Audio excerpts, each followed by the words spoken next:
안녕하세요, 다니입니다. 안녕하세요, 랄프입니다. 요즘 코로나 팬데믹 때와 비교하면 전보다 사람들이 길거리에 많이 다니는 모습을 볼 수 있는데요. 우리나라에서 사람들이 많이 붐비는 곳이 어디라고 생각하세요?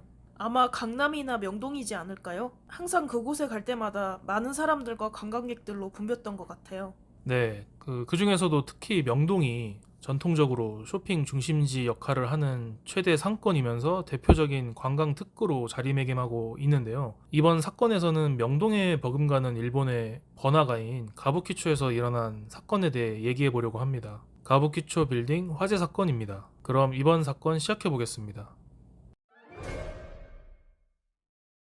가부키초는 일본 도쿄도 신주쿠에 위치한 곳으로 주로 술집과 클럽, 가라오케, 유흥업소, 파친코 등이 몰려있는 활락가입니다. 아시아 제일 번화가로 불릴 정도로 늘 많은 사람들로 붐비는 곳인데요. 그러던 2001년 9월 1일 가부키초에 사건이 발생합니다. 여보세요? 묘조 56빌딩 건물에 화재가 크게 났습니다. 저는 이 건물 3층에서 일하는 종업원입니다. 많은 사람들이 불타는 건물 안에 갇혀 있습니다.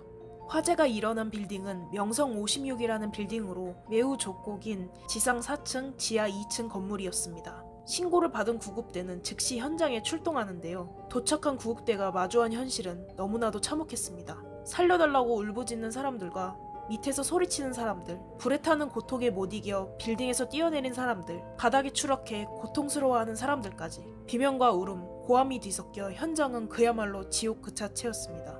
소방관들은 즉시 생존자 구조에 나섰습니다. 처음 건물의 겉모습만 봤을 때는 금방 화재 진압이 가능할 거라고 생각했다고 합니다. 그러나 실제 들어가 본 광경은 전혀 달랐습니다. 탈출용 계단은 쇠가 녹을 정도였고 바닥의 타일은 붉게 빛나고 있었습니다. 3층 주방 배기구 주변에는 도망가려던 사람들이 겹겹이 쌓인 채 숨져 있었습니다. 3층에서 숨진 사람은 대부분 노인들이었습니다. 4층 술집도 수많은 사람들이 쓰러져 사막에 있었습니다.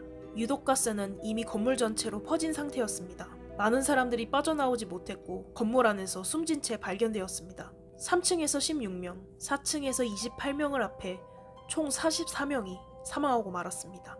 이외에도 유독가스를 흡입한 사람들이 많았고 건물에서 뛰어내린 4명이 크게 부상을 입은 상태였습니다. 왜 이렇게 많은 사람들이 건물에서 빠져나오지 못하고 사망한 것일까요? 그리고 왜 3, 4층에서만 많은 피해자들이 발생한 것일까요? 화재를 진압한 이후 화재 원인 조사가 진행됐습니다. 조사 결과 최초 발화 지점은 3층 도시가스 계량기 상자 근처였습니다. 경찰은 생존자들을 중심으로 화재가 일어난 당시 상황에 대해 조사를 진행했습니다. 3층에 있던 19명 중 생존한 3명의 증언은 다음과 같았습니다. 3층은 마작을 치는 가게인 마작점이 있었는데 3명은 가게의 종업원들이었습니다. 이들은 근무 도중 우연히 방화문을 열어봤다가 건물에 불이 났다는 사실을 알게 됐다고 합니다. 정상적인 직원이라면 손님들에게 화재를 알리고 대피를 시켜야 했지만 여기서 이들은 충격적인 선택을 하게 됩니다. 문 밖에 엄청난 열기와 불길을 봤음에도 이들은 손님들에게 화재 사실을 알리지 않았습니다. 그리고 자신들만 가게를 빠져나와 도망치기 시작했습니다. 세 사람은 사무실 창문을 탈출해 건물을 빠져나왔습니다. 한 명은 도로 쪽으로 난 비상구에서 뛰어내렸고 다른 2명은 지붕 쪽으로 대피해 살아남았습니다.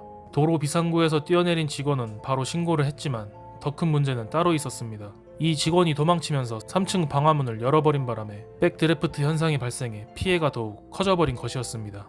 당시 화재 현장은 방화문 덕분에 내부에는 연소에 필요한 산소가 부족한 상태였습니다. 산소가 부족해지면서 불꽃이 보이지 않고 타들어가는 혼소 상태에 접어들었는데요. 그런데 그때 직원이 문을 열어버리면서 다량의 산소가 갑자기 공급돼 폭발적 발화가 일어나고 말았습니다.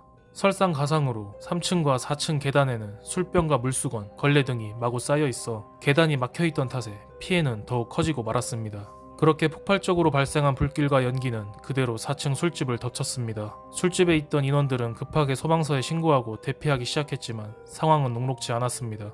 평소 엘리베이터를 이용해 드나들었기 때문에 온갖 물건들이 쌓여 계단을 막고 있었습니다. 사건 당시 한 종업원의 증언은 다음과 같았습니다. 숨진 건 대부분이 단골 손님과 일하던 여자애들 그리고 서빙 스태프들이었습니다. 사고 이후 생존한 스태프과는 연락하지 않습니다. 모두 뿔뿔이 흩어졌습니다. 당시 가게에 피난 경로 같은 건 없었습니다. 비상구와 대피로에는 맥주 박스가 놓여 있거나 스텝 탈의실이 있었습니다. 가게는 무슨 일이 일어났을 때 피할 수 있는 장소는 확실히 아니었습니다. 불은 크게 번지지 않았지만 유독가스가 대량 발생하면서 순식간에 건물로 확산됐습니다. 4층 술집에서 무려 27명이 한꺼번에 숨진 것도 유독가스 때문이었습니다. 사망한 44명 전원의 사인은 급성 일산화탄소 중독이었습니다. 수사가 계속 진행됐지만 끝내 화재 원인은 명확하게 밝혀지지 않았습니다. 최초 발화 지점이 3층 도시가스 계량기 상자 근처라는 것만 확인될 뿐 왜 불이 시작됐는지 알아내지 못했습니다. 가스 계량기 상자의 위치도 논란이 됐습니다. 계량기 상자가 원래 있어야 할 곳에서 한참 벗어난 곳에서 발견됐기 때문이었습니다. 화재로 인해 알루미늄 배관이 녹아내리면서 상자가 떨어진 거라는 추정도 있었습니다. 하지만 알루미늄은 660도에 녹아내리는데 그 정도의 열기를 현장에 있던 사람들이 눈치를 못 챘다는 것부터 추정은 설득력 있어 보이지 않았습니다.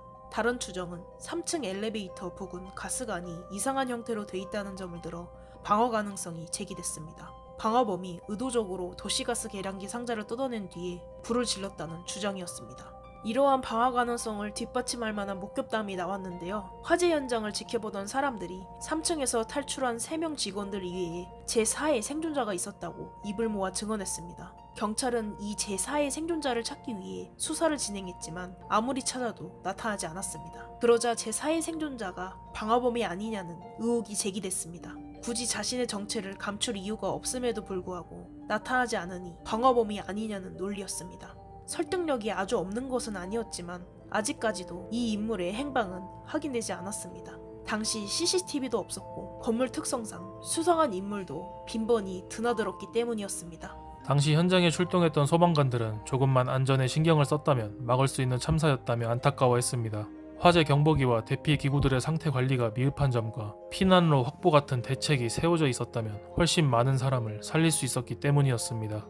비극적 참사 이후 일본은 소방법을 개정해 건물주에게 화재 책임을 더 지우는 방향으로 바뀌게 됩니다. 사건에 책임이 있는 빌딩 관리자 등은 최고재판소에서 집행유예가 확정되었고 발화 지점인 3층 마작점 주인은 무죄 판결을 받았습니다. 사망자 중 33명의 유족들은 빌딩 소유주 등을 상대로 민사소송을 제기했고 결국 빌딩 소유주와 관련자 등 6명이 8억 6천만 엔을 배상하기로 합의했습니다.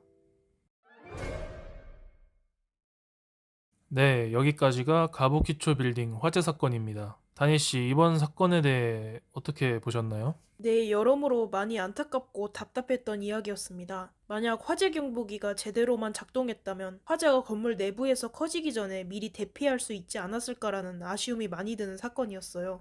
막을 수 있는 재난이었기 때문에 이 많은 사망자들이 발생한 게 더욱 안타까운 사건이었는데요.